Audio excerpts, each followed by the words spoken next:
There comes a point in life when the old definitions stop fitting, not because we failed to reach them, but because we've outgrown them.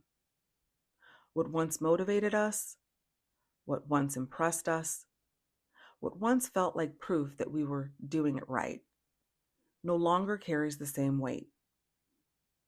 For a long time, success is something we chase.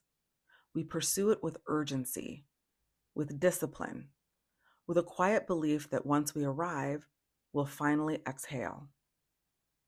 Success is measured in titles, in income, in milestones reached by a certain age.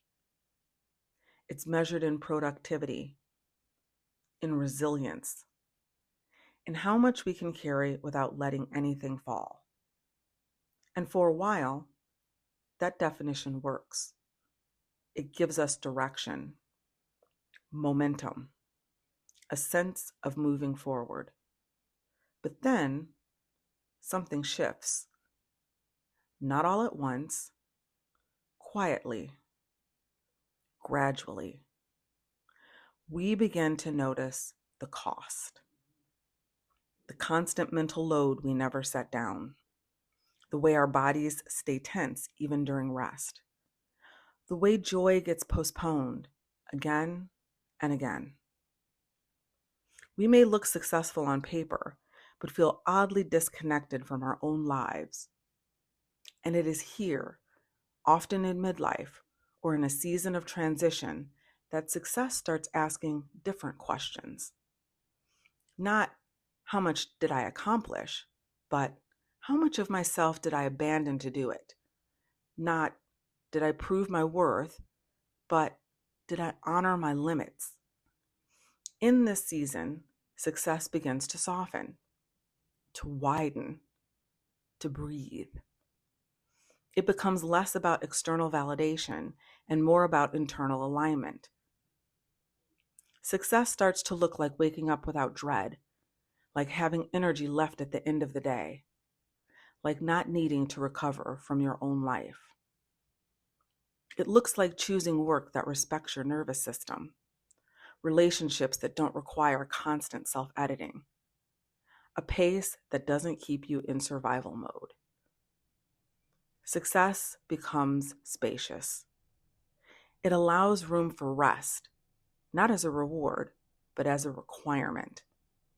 It makes space for joy, for presence, for being fully here instead of perpetually on the way. And redefining success doesn't mean you've lost ambition.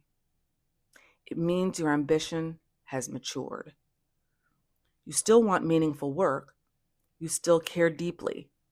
You still desire growth, but you're no longer willing to sacrifice your well-being for approval, your peace for productivity, your wholeness for hustle.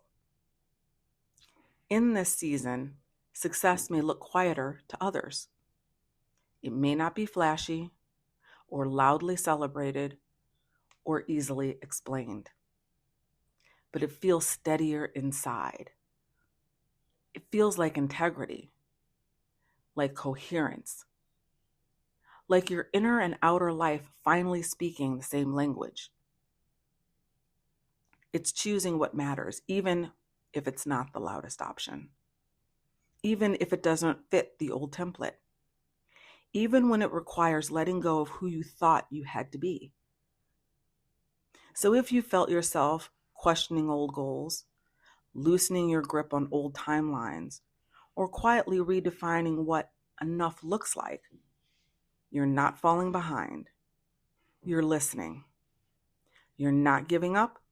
You're recalibrating.